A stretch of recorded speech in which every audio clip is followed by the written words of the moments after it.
Hello, welcome to From Caracas. I'm Laura Prada. Today we'll be speaking with Paul Pumphrey.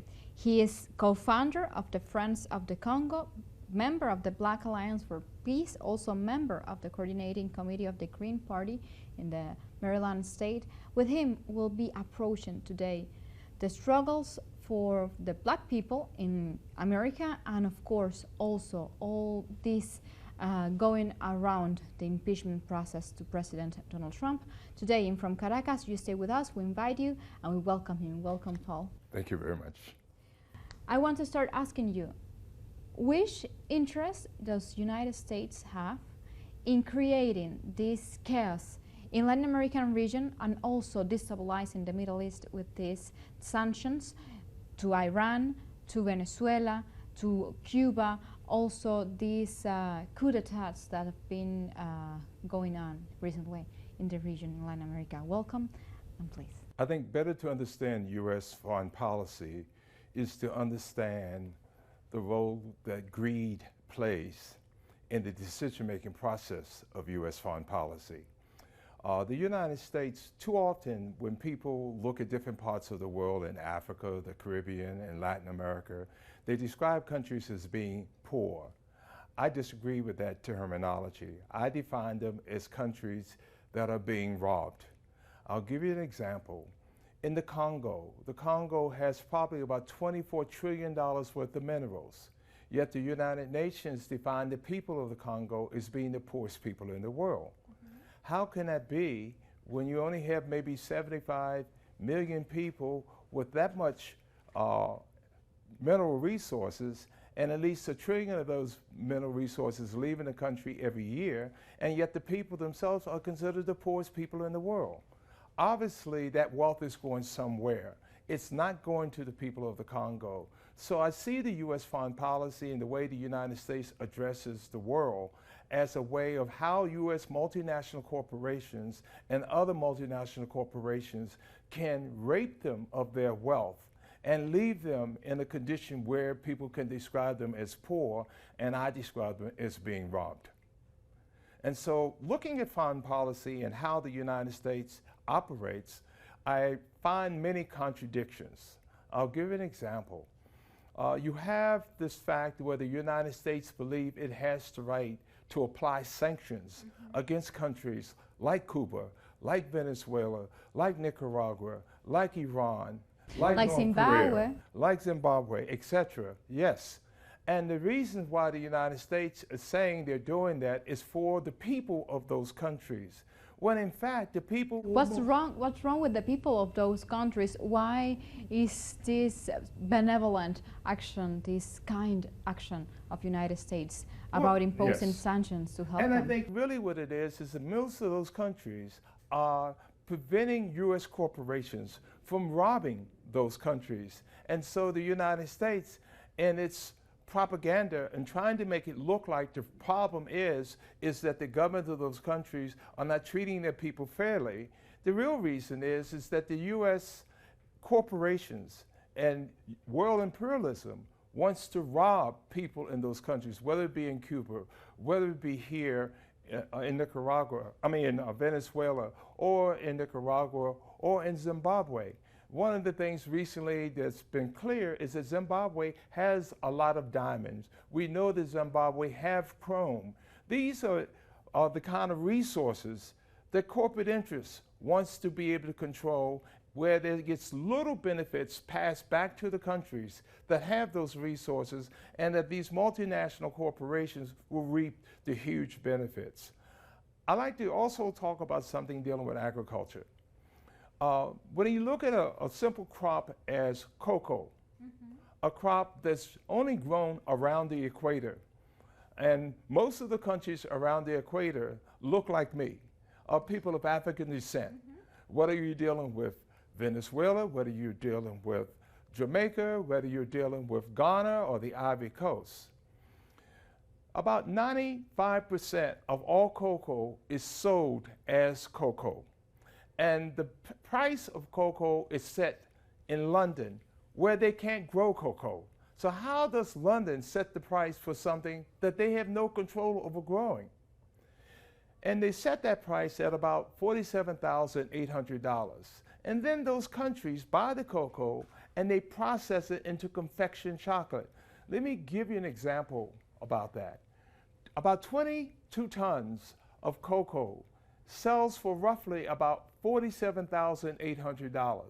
That same 22 tons of cocoa made into confection chocolate sells for about $3.2 million. That's taking the wealth away from the South and giving it to the northern corporations as they are laughing all the way to the bank. And then they tell us at the same time that they're concerned about the poor living conditions that the people live in West Africa, in Central Africa, in the Caribbean, in South America. And we say that's a contradiction. If they're that concerned, that it should be much fair on the way they price the raw materials that they extract. Same thing happens in the Congo with coltan, with the tin, with the cobalt, with the uranium. They extract it at a very cheap price. But not only do they extract it at a cheap price, the price is even more dangerous to the people in the Congo because they're using their proxy armies from Rwanda and Uganda to clear the land. And how do they clear the land? People are living on top of those natural resources. And they use the army of Uganda and Rwanda to come in and attack those villages, often killing the people. Are wars today based upon natural resources of the countries? Most of them are. Clearly, in the Congo, you find the only real war going on in the Congo is where the natural resources are. And you find that large quantities of those natural resources are being extracted out of the Congo without the people of the Congo getting very much benefits from it.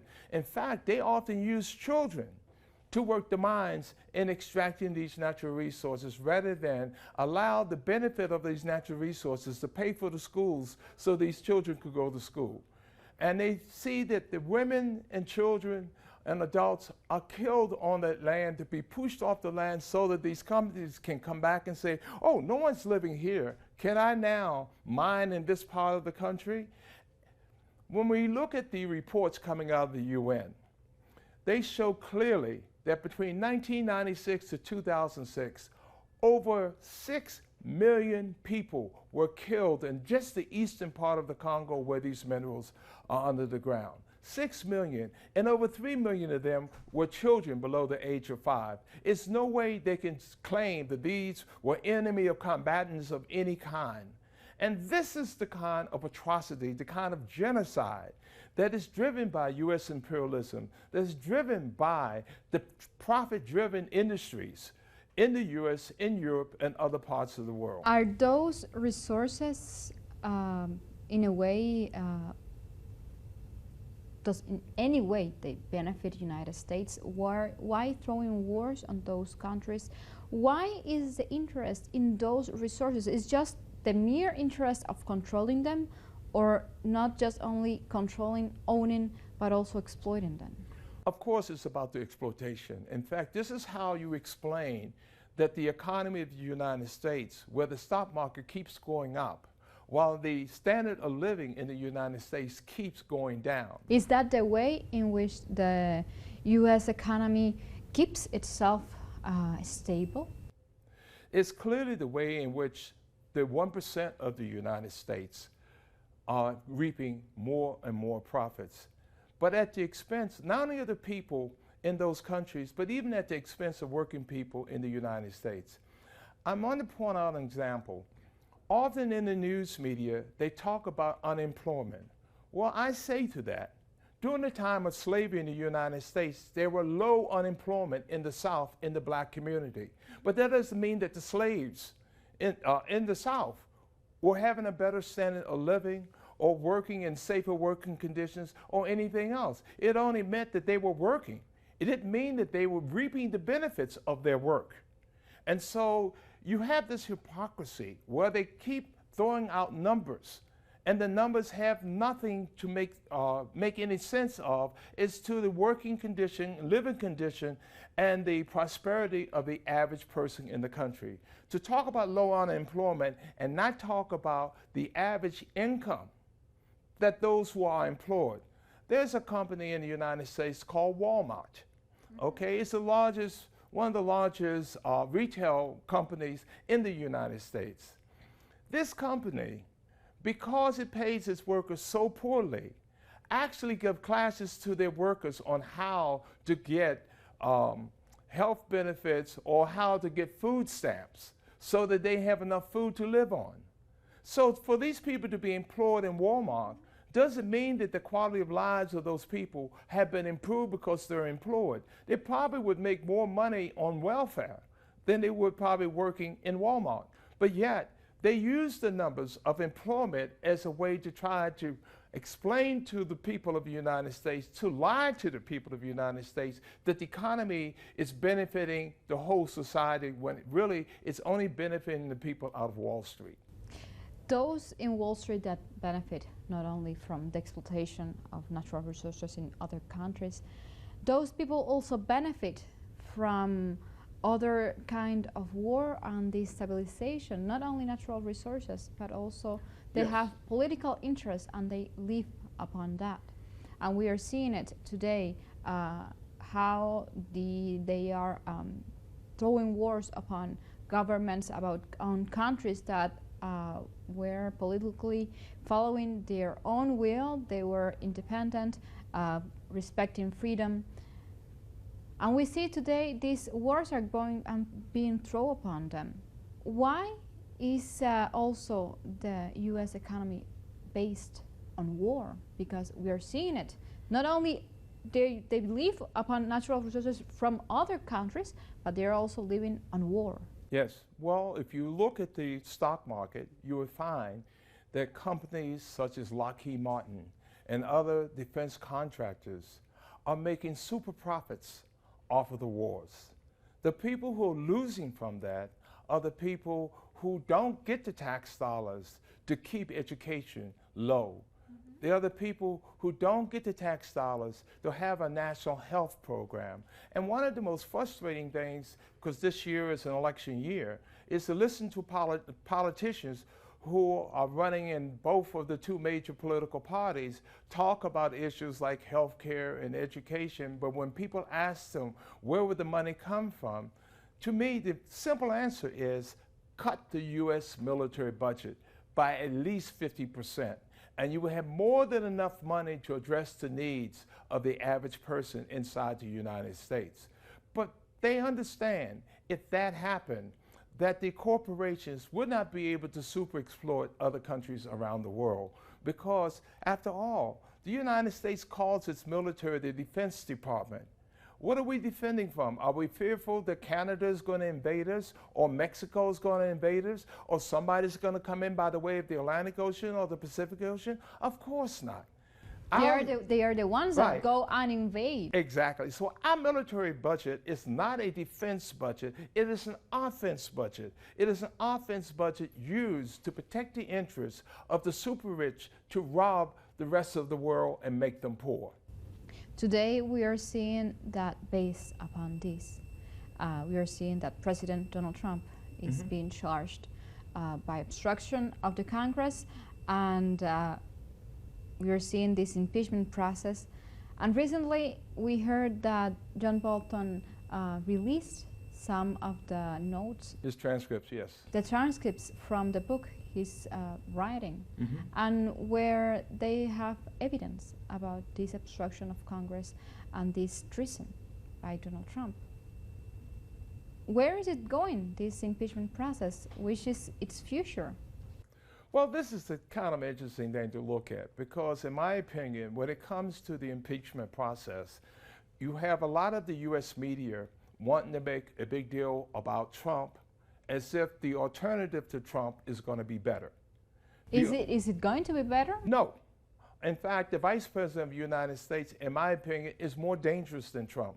I think Trump is ignorant enough that people can see what he's doing wrong and easily to rally behind what he's doing. Mike Pence is like, in my opinion, a snake in the grass. He, in fact, is more sophisticated in carrying out the agenda of the national bourgeoisie of the United States, of the big business class of the United States. And when you sit back and say, okay, we're going to get rid of one person and try to make people believe now, once you get rid of one snake in the grass, that you're now, everyone's going to be safe, when in fact the grass is full of all kinds of snakes. And they're not talking about the other snakes at all. Does Trump knows that, and he's making all this noise on social media, on newspapers, that he's being attacked by the Democrats? Is that what Trump knows and he's trying in a way to avoid, to be like a good guy in a way? Well, in my opinion, I don't think Trump is a good guy, but at the same time, I think that if people are made to believe that once Trump is removed from office, everybody can now go back to doing whatever they were doing before and not pay attention to what's going on with U.S. domestic and international policy, I find that that is very dangerous for the public of the United States to not recognize that it's still under threat with or without Trump.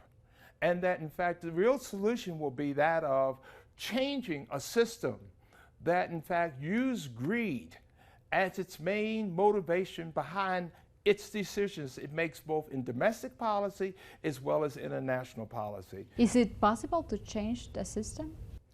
I think, look at some of the countries we're looking at. I'm right now visiting Venezuela, and I'm seeing that a change has, even with the embargo, I'm seeing the people's power of this country making big changes for the lives of everyday people. I visited yesterday a commune of people who were building their own houses here in Venezuela because they were seeing that they're moving out of shanty communities, communities that had unsafe houses on the hillside, to move into a nicely built concrete house that had plenty of steel reinforcements so that if there was an earthquake, you wouldn't have the same kind of problems that you had in Haiti where many of the buildings collapsed.